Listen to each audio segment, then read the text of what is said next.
संधि कैसे करें? व्यावहारिक कदम 1, अपनी मिनी लिस्ट बनाइए। आप संधि में किस चीज का ट्रेड कर सकते हैं? समय, पैसा, संसाधन, प्रतिष्ठा या छोटी छोटी सुविधाएं? यह सूची बहुत साफ होनी चाहिए।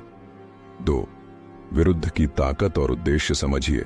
उसके असली उद्देश्य क्या है? वह क्या चाहता है? उसके बाहर कौन से लोग उसे सपोर्ट करते हैं?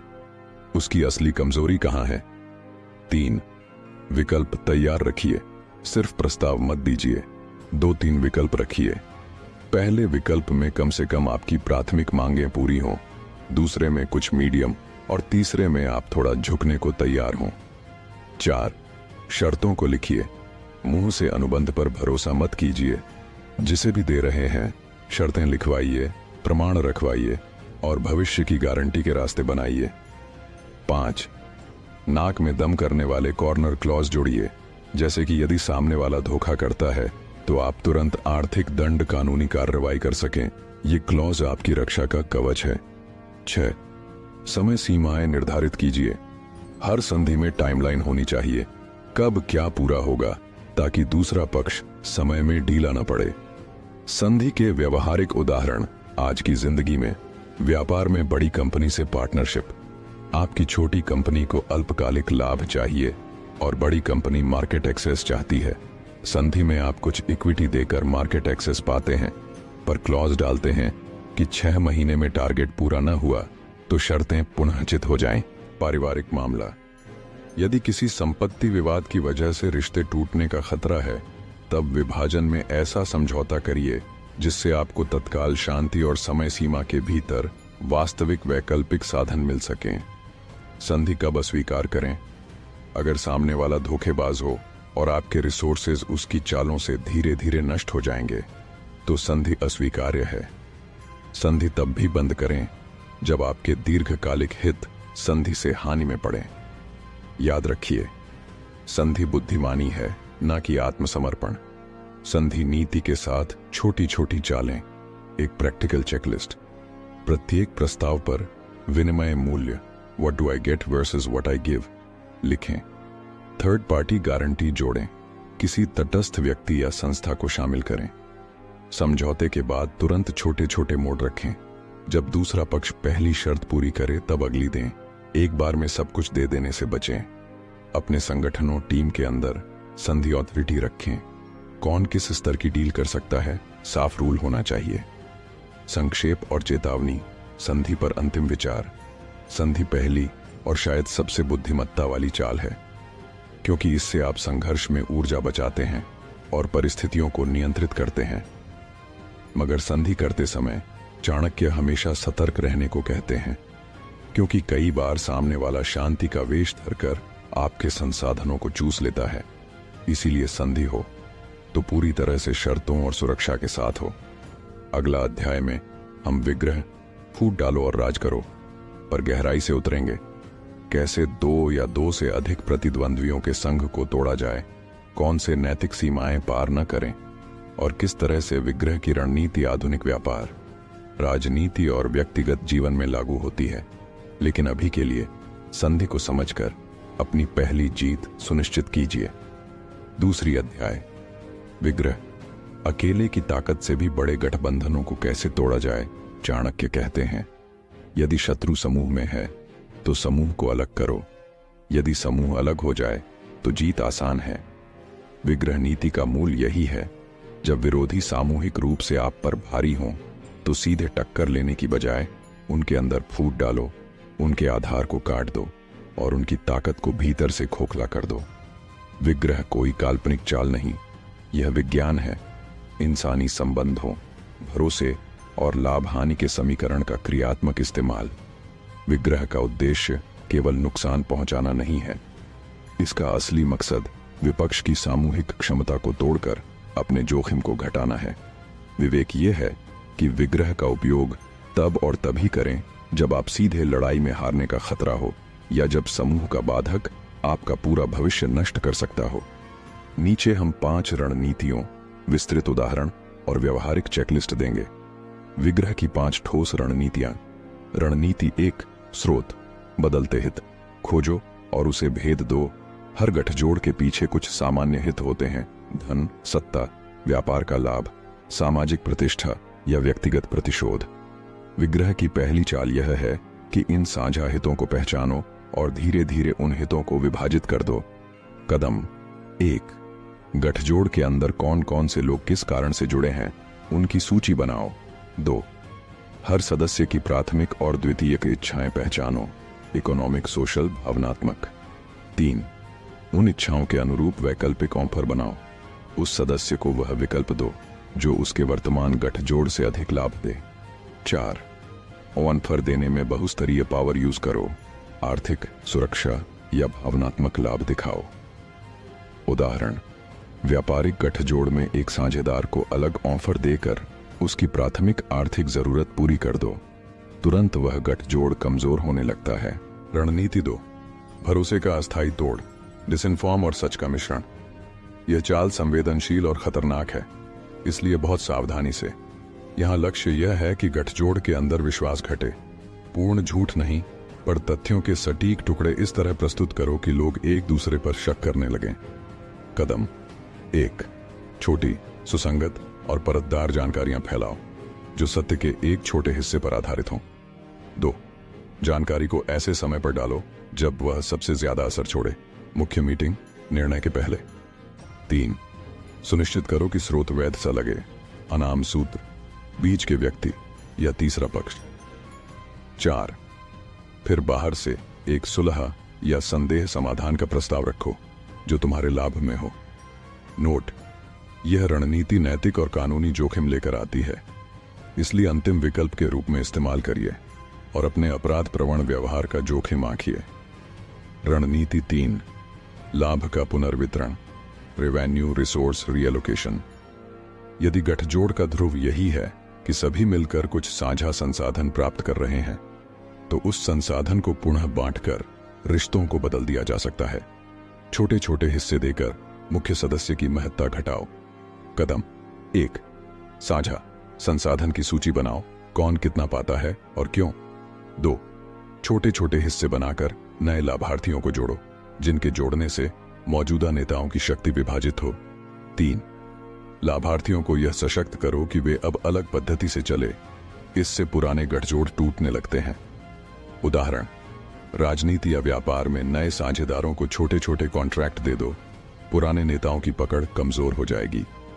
रणनीति 4, स्वार्थ के विकल्प पेश करो, बैचिंग और ब्रिचिंग।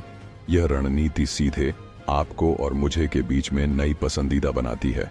किसी सदस्य को ऐसा ऑप्शन दें जो उसके व्यक्तिगत स्वार्थ को अधिक पूरा करे, चूंकि मनुष्य अक्सर व्यक्तिगत लाभ को समूह लाभ से ऊपर रखते हैं।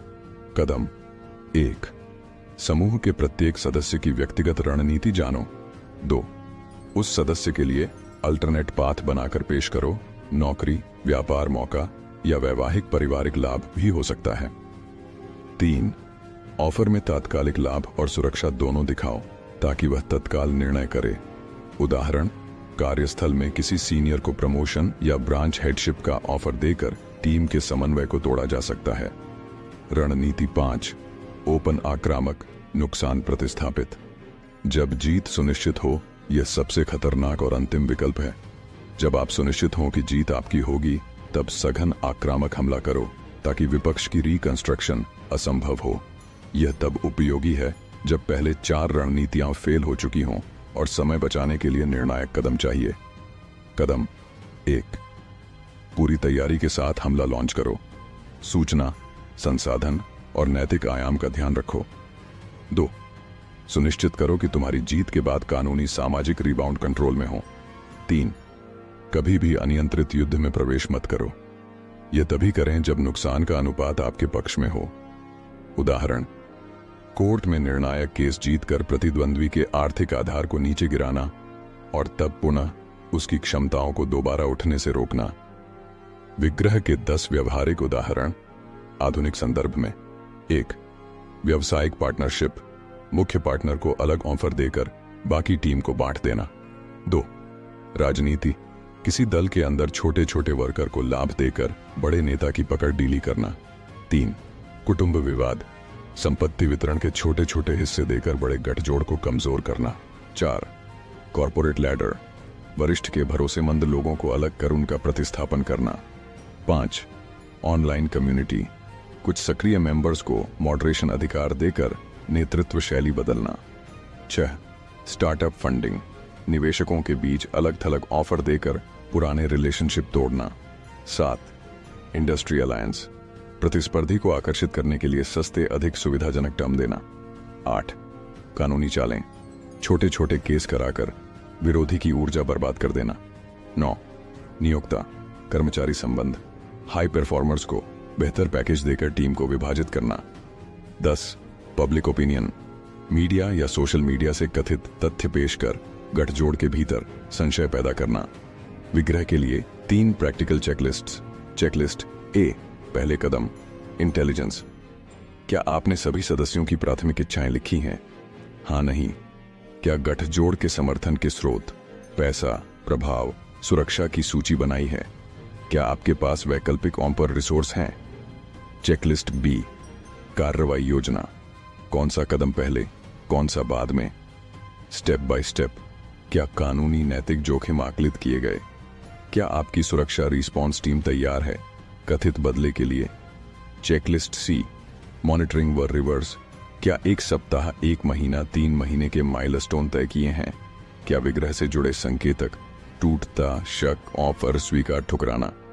नापने का तरीका है। क्या विग्रह विफल होने पर बैकअप प्लान है? नैतिक सीमा और खतरे, विग्रह करते समय ध्यान देने योग्य बातें। विग्रह एक शक्तिशाली हथियार है, पर यह अमूल्य नहीं। इसे अपनाने से पहले इन सीमाओं पर खरा उतरना आवश्यक है। 1.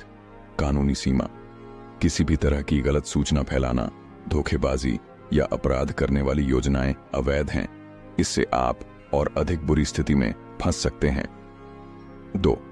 मानव दायित्व, लोगों की जिंदगियां और करियर दांव पर मत लगाइए, खासकर जब परिणाम अपरिवर्तनीय हो सकते हों।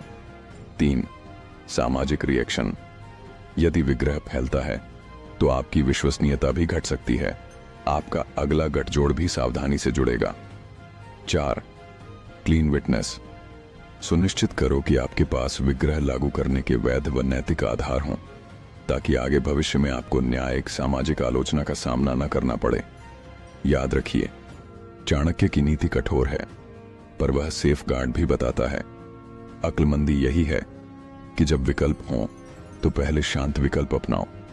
विग्रह अंतिम विकल्प हो, और यदि करना ही पड़े तो योजनाबद्ध और नियंत्रित तरीके से। कभी कभी युद्ध मैदान में नहीं, भीतर के मौन में जीता जाता है। जिसने खुद को जीत लिया, उसके सामने संसार सिर झुकाता है। रणनीति वही नहीं जो दिखे, असली चाल वो है जो सब देख न सकें। देखना, सफलता और विफलता के संकेत। कब समझो कि विग्रह काम कर रहा है? काम कर रहा है जब गठजोड़ में प्रमुख सदस्य अचानक अलग विकल्पों पर विचार करने लगते हैं। निर्णय लेने की प्रक्रिया धीमी या विघटित हो जाती है। गठजोड़ के अंदर आर्थिक मानसिक तनाव दिखता है। असफल होने के संकेत, सदस्य और अधिक एकजुट होकर वापस आते हैं। बाहरी समर्थन, तीसरे पक्ष मजबूत होकर आपके खिलाफ आ जाता है। कानूनी नैतिक समस्याएं आपके ऊपर आती हैं। यदि असफलता का स्पष्ट संकेत मिल जाए, तत्काल रिवर्स बैकअप योजना सक्रिय करो। विग्रह में धैर्य जरूरी है, पर अक्षम प्रयास से नुकसान लंबा और महंगा हो सकता है। निष्कर्ष, विग्रह बुद्धि का युद्ध। विग्रह एक कला है। यह केवल लोगों को तोड़ने का तरीका नहीं, बल्कि संसाधनों को फिर से विभाजित कर अपने हितों को संरक्षित करने की विज्ञान संगत प्रणाली है। चाणक्य ने यह नहीं कहा कि तुम हर बार फूट डालो, उन्होंने कहा कि बुद्धि से काम लो। विग्रह तभी सफल है जब यह तार्किक, नियंत्रित और रणनीतिक हो, और जब यह तुम्हारे दीर्घकालिक हितों को सुदृढ़ करे, न कि केवल तत्काल संतुष्टि दे। अगला अध्याय में हम आसन, स्थिति का निर्माण और प्रतीक्षा पर गहराई से उतरेंगे। कैसे अपनी ताकत बढ़ाई जाए, कब और कैसे धैर्य रखकर सही क्षण पर वार करें, और कैसे अपनी शक्ति को सीढ़ी की तरह बनाया जा सके, ताकि जब मौका आए तो विजय सुनिश्चित हो। रणनीतिक गहराई और व्यवहारिक बुद्धि पर आधारित है, लेकिन इस बार ध्यान धैर्य और स्थिति निर्माण पर है, क्योंकि चाणक्य कहते हैं, समय से पहले चलने वाला मूर्ख भी हारता है। और समय के बाद चलने वाला कायर भी। जीत उसी की होती है जो जानता है कि कब स्थिर रहना है और कब प्रहार करना है। तीसरी अध्याय, आसन। जब धैर्य भी रणनीति बन जाता है। जीवन की हर लड़ाई में 3 तत्व तय करते हैं कि आप जीतेंगे या नहीं: स्थिति, समय और संयम। जिसके पास सही स्थिति है उसे आधी जीत पहले ही मिल चुकी होती है। चाणक्य ने कहा था, जो व्यक्ति अपनी स्थिति समझ लेता है और दूसरे की स्थिति का विश्लेषण कर लेता है, वही युद्ध के बिना भी विजय पा लेता है। आसन नीति का मूल यही है, अपनी शक्ति को इस प्रकार जमाना कि सामने वाला चाहे जो भी करे, आपको हिला ना सके। यह वह चरण है जहां आप न हमला करते हैं न भागते हैं, बस चुपचाप अपनी नींव को इतना मजबूत बनाते हैं कि भविष्य की हर लड़ाई आपके पक्ष में हो। आसन नीति की असली शक्ति, धैर्य में छिपी जीत। कठोर सत्य यह है कि 90% लोग असफल इसीलिए नहीं होते क्योंकि उनके पास योग्यता नहीं थी, बल्कि इसलिए क्योंकि उन्होंने इंतजार करना नहीं सीखा। आसन नीति वही सिखाती है, तुरंत परिणाम की लालच छोड़ो, दीर्घकालिक प्रभुत्व की नींव बनाओ। आसन केवल बैठना नहीं है, यह स्थिति बनाना है। यह वह प्रक्रिया है जिसमें आप खुद को तैयार करते हैं, माहौल का अध्ययन करते हैं और उस क्षण का इंतजार करते हैं जब कम से कम प्रयास में अधिकतम परिणाम मिले। आसन नीति की 5 निर्णायक रणनीतियां। रणनीति 1, स्थिति का गहराई से विश्लेषण, सिचुएशनल इंटेलिजेंस। कोई भी लड़ाई, चाहे व्यापार की हो, संबंधों की हो या जीवन की, सबसे पहले यह जानना आवश्यक है कि आप कहां खड़े हैं और सामने वाला कहां है। कदम 1, अपनी ताकत और कमजोरियों की ईमानदार सूची बनाओ। 2, विरोधी की शक्ति, समर्थन और सीमाओं का अध्ययन करो। 3, बाहरी माहौल का विश्लेषण करो, समय, स्थान, संसाधन और अवसरों की दिशा। 4, निष्कर्ष निकालो कि अभी कौन सा कदम लेने से तुम्हें सबसे कम नुकसान और सबसे अधिक नियंत्रण मिलेगा। चाणक्य कहते हैं, जो व्यक्ति स्थिति जाने बिना कदम बढ़ाता है वह अंधेरे में तीर चलाता है। व्यवहारिक उदाहरण, एक व्यापारी जिसने देखा कि मंदी का दौर आने वाला है, उसने विस्तार रोक दिया और नकदी जमा रखी। बाकी सभी ने निवेश बढ़ाया और डूब गए। वह व्यापारी मंदी में भी बचा। यह है आसन का लाभ। रणनीति 2, समय का नियंत्रण, मास्टरिंग टाइमिंग। समय ही सबसे बड़ा हथियार है। जल्दी चलो तो थक जाओगे, देर से चलो तो मौका खो दोगे। आसन नीति सिखाती है, समय को समझो पर उससे भागो नहीं।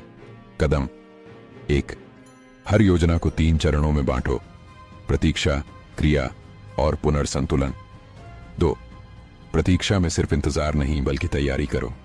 3, सही क्षण आने पर क्रिया तुरंत करो, बिना हिचकिचाए। 4, उसके बाद पुनर्संतुलन करो ताकि स्थिति फिर स्थिर हो सके।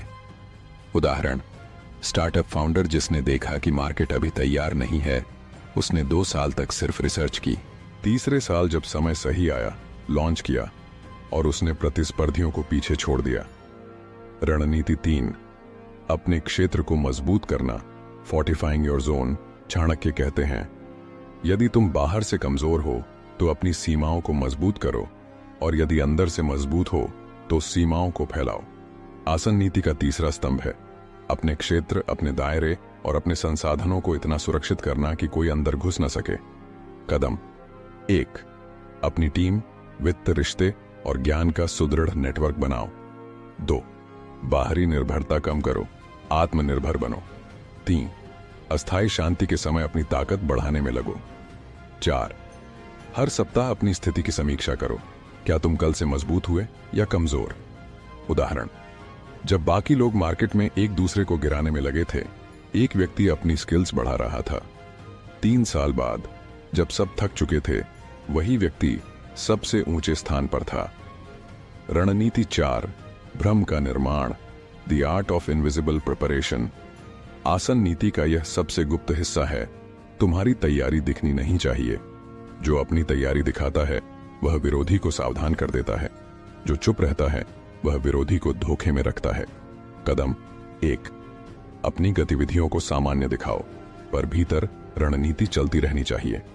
2, किसी को अपने असली लक्ष्य का अंदाजा न लगने दो। 3, जब तुम कमजोर दिखते हो तब विरोधी अपने सारे पत्ते खोल देता है। 4, उसी समय अपनी असली चाल छुपा कर रखो और समय आने पर एक ही बार से खेल पलट दो। उदाहरण, महात्मा चाणक्य ने नंदवंश को हराने से पहले वर्षों तक शिक्षक बनकर खुद को सामान्य दिखाया। लोग उन्हें हल्का समझते रहे, पर वे ही साम्राज्य बदल गए। रणनीति 5, नियंत्रण और प्रत्युत्तर, कंट्रोल एंड काउंटर। आसन केवल स्थिरता नहीं बल्कि नियंत्रित प्रत्युत्तर की कला भी है। इसका अर्थ है, जब वार आए तब झेलो नहीं, उसे दिशा बदलो। कदम 1, अपने विरोधी की चालों का दस्तावेज रखो, हर पैटर्न समझो। 2, उसकी ऊर्जा को उसी के खिलाफ मोड़ो, भावनात्मक या तार्किक रूप से। 3, खुद को भावनात्मक प्रतिक्रियाओं से बचाओ, क्योंकि यही सबसे बड़ी कमजोरी है। 4, अपने प्रत्येक प्रत्युत्तर को डिलेड प्रभाव के साथ दो, ताकि असर लंबा चले। उदाहरण, किसी विवाद में जब विरोधी बार बार उकसाने की कोशिश करे तो तत्काल प्रतिक्रिया मत दो। 2 दिन बाद सटीक दस्तावेज के साथ शांत उत्तर दो। यह आसन की विजय है। व्यावहारिक अनुप्रयोग, प्रैक्टिकल एप्लीकेशन। आसन नीति को अपनाने के 5 आधुनिक क्षेत्र। 1, व्यवसाय, निवेश के बजाय स्थिर पूंजी बनाना, ताकि अवसर आने पर नकदी उपलब्ध हो।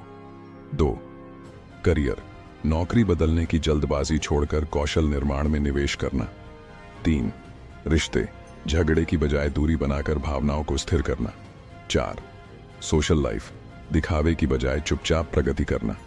5, स्वास्थ्य, एकदम कठोर डाइट नहीं बल्कि स्थायी अनुशासन बनाना।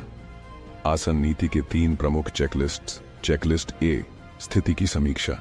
क्या मैंने अपनी ताकतों और कमजोरियों का दस्तावेज बनाया है? क्या मैं जानता हूं कि मेरा विरोधी किन साधनों से मजबूत है? क्या मैंने अपने लक्ष्य के लिए समय सीमा तय की है? चेकलिस्ट बी, तैयारी चरण। क्या मैंने बाहरी निर्भरता कम कर ली है? क्या मेरी रणनीति किसी को झात नहीं है? क्या मैं हर हफ्ते अपनी स्थिति का विश्लेषण करता हूं? चेकलिस्ट सी, प्रहार का क्षण। क्या मैं जानता हूं कि कब वार करना सबसे प्रभावी होगा? क्या मेरे पास वैकल्पिक योजना प्लान बी है? क्या मैं भावनात्मक नहीं रणनीतिक रूप से निर्णय ले रहा हूं? निष्कर्ष, आसन, मौन में शक्ति।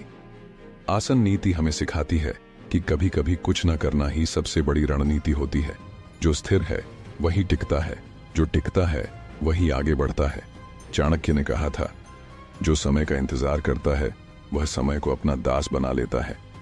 आसन केवल बैठना नहीं बल्कि अपनी शक्ति को जमा कर रखना है। जब सही क्षण आता है तब यही स्थिरता विस्फोट बनकर विजय दिलाती है। अब अगले भाग 2, यान, आक्रमण और गति की नीति में हम सीखेंगे कि कब और कैसे अपने संसाधनों को युद्ध के मैदान में उतारना है। आक्रमण के 5 प्रकार कौन से हैं और कैसे चाणक्य की तेज और निर्णायक रणनीति आज की बिजनेस और जीवन में लागू होती है। अब जब तुम यहां तक पहुंच चुके हो तो समझ लो, तुम केवल एक श्रोता नहीं रहे बल्कि चाणक्य की नीति के विद्यार्थी बन चुके हो। तुमने वो 3 महान अध्याय सुने। संधि नीति, जहां सीखा कि कब समझौता करना ही सबसे बड़ी जीत होती है। विग्रह नीति, जहां जाना कि कब टकराना आवश्यक होता है ताकि सम्मान बना रहे। और आसन नीति, जहां समझा कि कब ठहरना ही रणनीति होती है। ये तीनों अध्याय तुम्हें स्थिरता, विवेक और धैर्य सिखाते हैं। इनसे तुमने सीखा कि जीवन की हर चाल समझौते या संघर्ष से नहीं बल्कि सही समय और दिशा से तय होती है।